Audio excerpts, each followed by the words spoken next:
Hey everyone, it's Ryan from the Tynker Dev team, and I'm back to show you how I built my project last week. So I think it makes a lot of sense when you're building a story to break your story down into the different scenes that you want to have. So for my story, my first scene is going to start off in Troll Village, where the trolls have realized that their lake has dried up. And the second scene is going to be Codey and Judy are going to leave the village, go on an adventure to try and find a way to save the lake. And then for my third and final scene, they're going to return to Troll Village and the lake is going to fill back up. So you can see that I've picked out all these different actors and I picked out the background. And because I needed two different versions of this background, one where the lake is dried up and one where the lake is present, I chose a background with a lake and then I just erased that lake and put a different background behind it so it looks like it's dried up. And then at the end of the project, I can just switch to this other background that I have, and you can see the lake fills back up with water. So that's how I did that. For each of the three scenes in my project, I followed the same process for building them. So let's walk through this scene together as an example. We want Codey and Judy to walk along a path, jump over this boulder, and then meet a wizard who's going to help them save the village.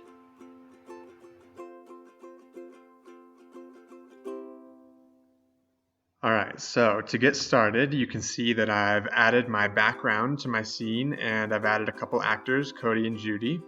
And our first task is going to be to get the two of these characters to walk down this path so it looks like they're, going on a journey.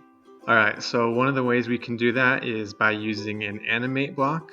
We can have them animate walk, and then if you put a -1 in here, they'll actually loop this animation over and over again, so that's useful. And then we just need one more loop. We're going to have them change their X position by 3 pixels so they walk across the screen to the right. And then we'll just have a short wait so that they don't go too fast. So we can run that and see what that looks like. Alright, so that looks good. They now correctly walk across the screen. It looks like they're traveling. But for this project, I actually want to do this a little bit differently. I want to make it look like Codey and Judy are going on a really long journey. So next, I'm going to show you a little trick we can do with the background to get that effect. In order to get the scrolling effect for the background, I went into the media library and found this extra long background. And so what we can do with this is we can actually have this background move instead of the actors. So if we have a repeat loop over here, where we change the X position of this background by a little bit each time and then wait a little bit so it doesn't go too fast. And we can repeat this all the way until this gets close to the edge of the screen. Then the background will move instead of the characters. And so we can actually take this movement code out of Codey and Judy. And then we can run the project again to see what this looks like now. And so even though Codey and Judy are actually stationary over here, because the background is now moving behind them, it looks like they're moving. So that's how we got that cool effect for this scene. Next up, let's talk about how to make our characters talk to each other. So the next thing that's going to happen in this scene is we have a boulder that's going to slowly roll towards Codey and Judy, and they're going to have to talk about that boulder and then jump over it together.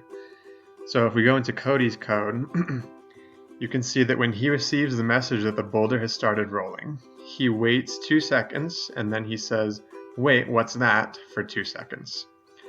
Judy, on the other hand, receives this message at the same time, but she waits 4 seconds because she wants to wait until Codey's done talking before she talks, and then she says jump for 2 seconds.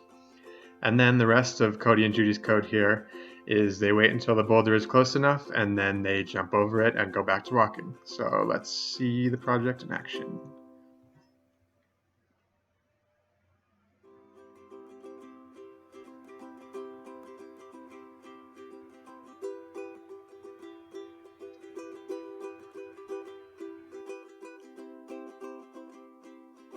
So the last thing that happens in this scene is Codey and Judy meet the wizard and he agrees to come back to the village and help them. So When our background has reached a certain point, I'm going to say when it reaches 0, this loop is going to terminate, the background is going to stop moving, and at that point we're going to broadcast a message called wizard, and this is going to go to Codey, Judy, and the wizard because all 3 of them are going to have a conversation now. And so we need to sync up everything that they're saying with these wait and say blocks. You can see they've each got their own function here. And then the very last thing we're going to add to this project is some background music. So I'm going to have a forever loop here, and then we're going to add a play sound block, and I use the Jungle Music soundtrack. So now we can take a look at our project and play it.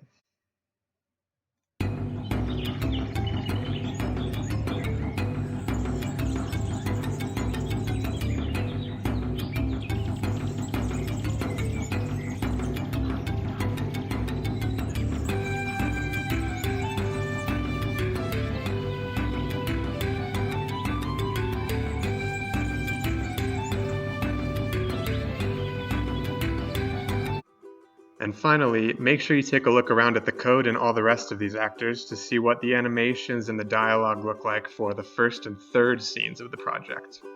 It'll all be pretty similar to the stuff that we've already done for scene 2. Alright, I hope that was helpful. Thank you for all of your projects, and have fun with the rest of the challenges in the Summer Code Jam.